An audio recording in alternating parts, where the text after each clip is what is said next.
Hello peoples of YouTube, this is Jared coming at you, and welcome back to Lag. I want to apologize about my shortage of videos over the past few days. Haven't been feeling well, and I've been kind of busy. So that said, let's get started.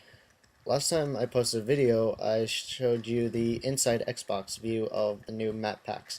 That was posted before the maps actually were released, and their predictions of the maps, the thing that they said, uh, you know how things like that can go before things are actually released and the public actually gets a hand on it.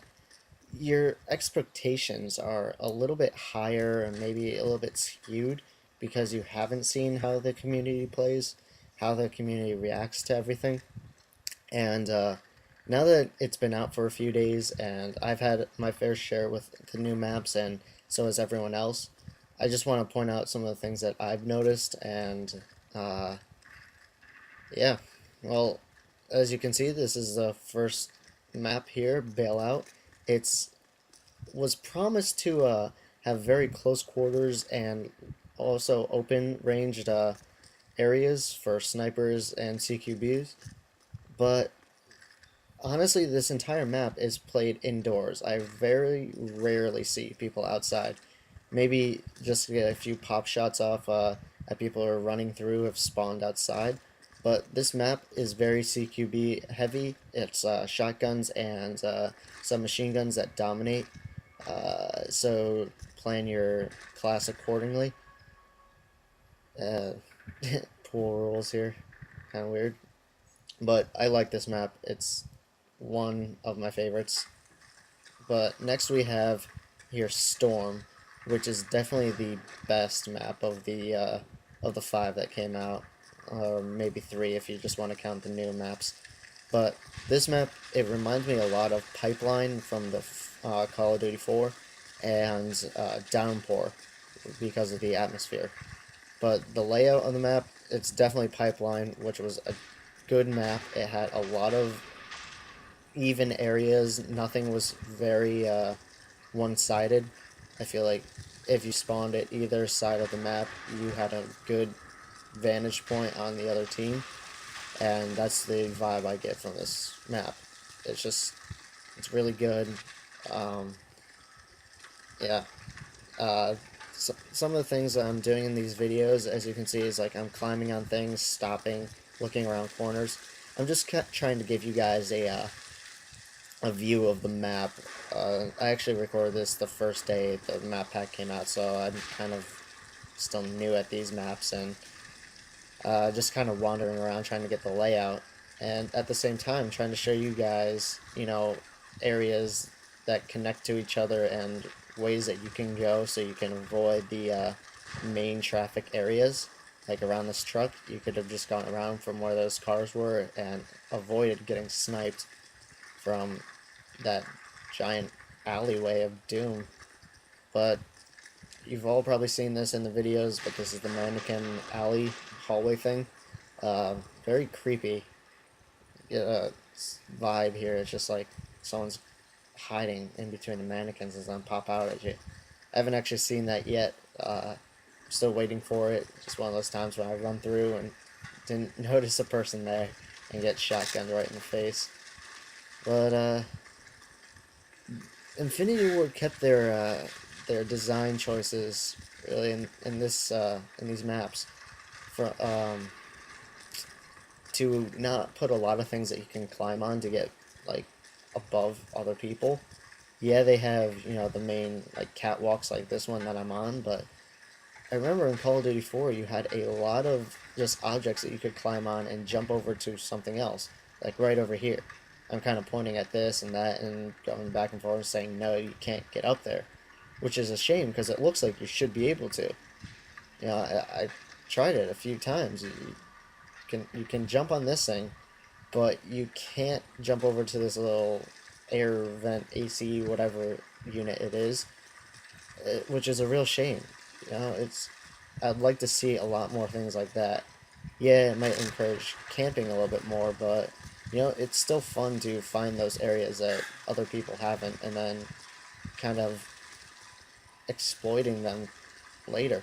You know, the people see you using it, and then they try to use it, and you've already known all the points that you can get killed from that like side or from that one area that you found. It kind of gives you like this feeling that it's your spot, but I don't know. There's really none of that in these new maps or any of the old maps that came with this game. But Storm is definitely fun. It's by far my favorite.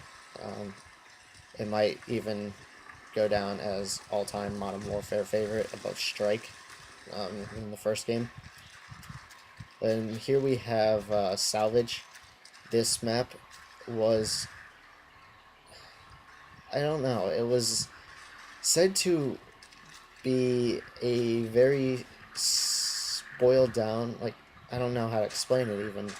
Like, if you listen to the interview that Robert Bowling had with Hutch on Camp Hutch, he said this map is anti-boosters, anti-campers, all that. It's supposed to bring everyone down to the basic skill levels, I guess you could say. It's just boiling it down to the basics, he said. It's quoted by Robert Bowling.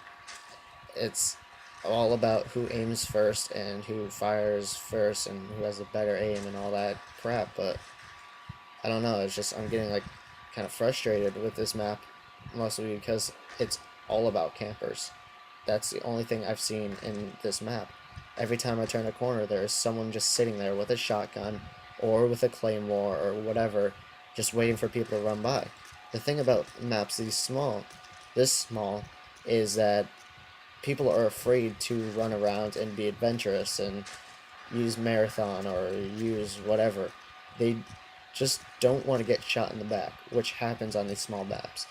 Honestly, I hate this map. It's the worst of the three, and I would rather be spawn killed in Rust than play this map. It's absolutely dreadful. You know, you can't turn a corner without someone coming up behind you, and you can't turn a corner without someone camping on one of those crates in the middle and like shooting you.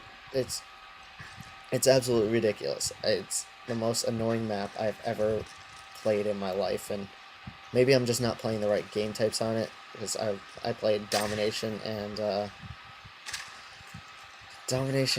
what else was it, Demolition, and it was just camping the entire time. It was absolutely dreadful.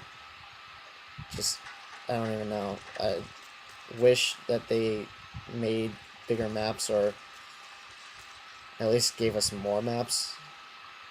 This one's Salvage, it just shouldn't be mixed in with the normal playlist. It should be a free-for-all only map, or I don't even know, maybe a Capture the Flag. I think this map would actually be kind of good for that, but other than that, Team Deathmatch sucks, Sabotage sucks, Domination definitely sucks. Demolition, it's like, don't even get me started on that. You try to plant the bomb and people just put on like a marathon class or something and just run right over to the area and defuse it in half a second. It's bad. I don't know. I don't know what else I can say about it. But I don't know how many of you were, I don't know, tricked, I guess I could say, from like the information being released about this map pack. At first, everyone knew that it was just the 5 maps and the 2 remakes. Well, like, in total, it's 5 maps, but it's like 3 new and 2 remakes. But I also heard that there were supposed to be 3 or 2 new game types thrown in, and a bunch of new titles and challenges and all that. So I bought this map pack because I thought I'd be getting all that stuff, but apparently they gypped us once again. For $15, we only got these 5 maps, which really sucks. I was really disappointed, but, you know, it's my mistake. But anyways, we're coming down to the end of the videos, and if you want to see the full run-throughs, the 10-minute run-throughs of each of these maps, I'll be posting those soon. Yeah, well, I'll see you guys later.